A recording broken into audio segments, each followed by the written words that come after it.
So if you are in a private job, generally लोग बोलते हैं कि आपकी ग्रोथ नहीं होगी अगर आप कंपनीज चेंज नहीं करोगे. So lot of people change companies and there is nothing wrong with that. Nobody is judging anybody here. But then there are many people who have spent a considerable amount of time in a single company. मेरे एक दोस्त हैं, उन्होंने पूरी 20 साल अपनी एक ही company में निकाली and is still going very strong. There are many leaders who have been in the organization for 17, 18, 20 years and they are doing exceedingly well in the organizational context. तो क्या एक कंपनी में बहुत देर रहना, to stay in the company for a very long period of time, can it be beneficial? What are the advantages? ये थोड़ा video थोड़ा different है क्योंकि बहुत सारे वीडियोस आपको बताएंगे कि जॉब कैसे चेंज करना है. ये वीडियो बताती है कि एक कंपनी में अगर आप बहुत दिन रुकोगे तो क्या बेनिफिट्स आप उसमें से रीप कर पाओगे. इस सब के बारे में डिस्कस करेंगे on the other side of the intro.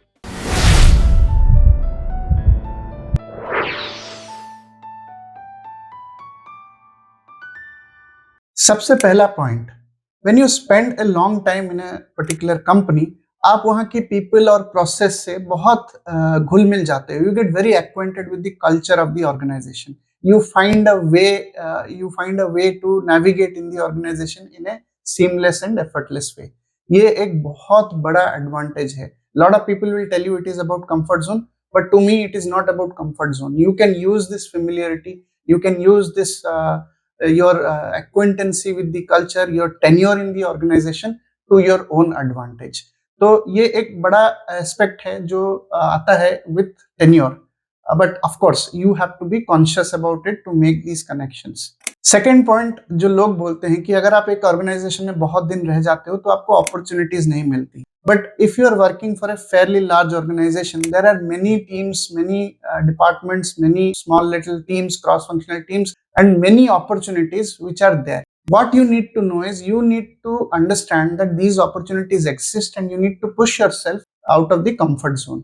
अगर आप ये चीज कर सकोगे तो आप within that organization भी काफी ग्रो करोगे. तो to the contrary belief that अगर आप एक ऑर्गेनाइजेशन में बहुत देर रहोगे तो आप आगे नहीं बढ़ पाओगे in terms of your role progression, that's not true. It depends on the organization of course and your willingness to find opportunities to constantly push yourself out of the comfort zone. तीसरा point है again related to the second point, it is about growing within the organization.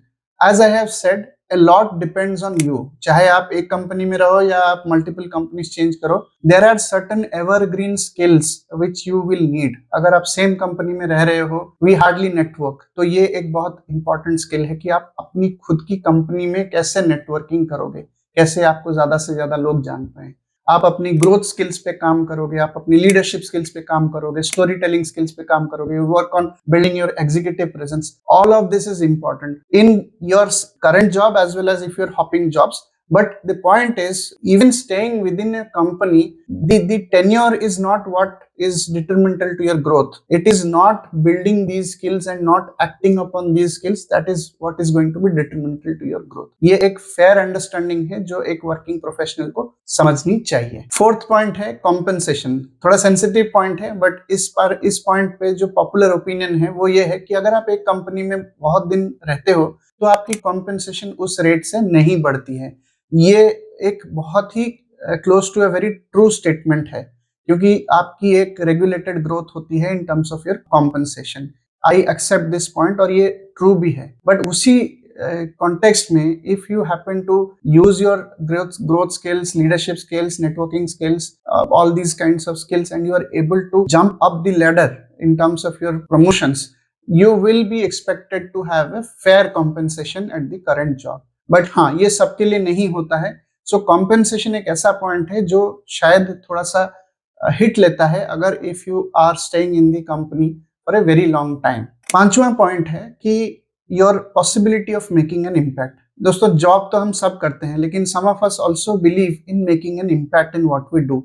The impact generally comes if you stay little longer in an organisation. क्योंकि ये जो सारी 4 points मैंने बोली ना, ये एक साथ कॉन्ट्रीब्यूट हो जाती हैं. आपकी acquaintances with the system, culture, process, आपकी स्किल्स, आपकी अपॉर्चुनिटीज, ये सारी जब मिल जाती हैं और सारी चीजें आप बेटर लेवरेज कर पाते हो अगर आप एक ऑर्गेनाइजेशन में थोड़ा लंबा टिकते हो. क्योंकि typically your tenure is generally rewarded. तो आप जितने पुराने होते जाते हो एक ऑर्गेनाइजेशन में, आपको नेविगेट करना, आपको अपना इंटरेस्ट समझ में आना, आपको अपना करियर अलाइन करना, ये सब चीजें जो हैं वो बेहतर समझ में आती हैं। Of course as I have said so many times in the video, the onus is on you.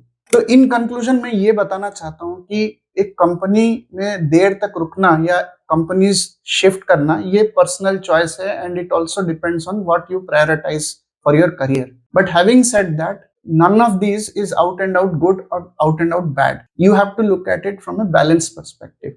जब भी आप जॉब चेंज करें, आप इन 5 पॉइंट्स को सोच के देखें कि क्या आप ये 5 पॉइंट्स अपनी करंट कंपनी में लेवरेज कर पाएंगे। अगर ये करंट कंपनी में बन सकती है तो ideally if you will not change, it will be more beneficial for your career. So think about it, use your judgment, use these tips and see for yourself what works out best. If you like this video, give it a like, share and subscribe, and share it with someone who may need it. Thank you so much for watching. Until the next video.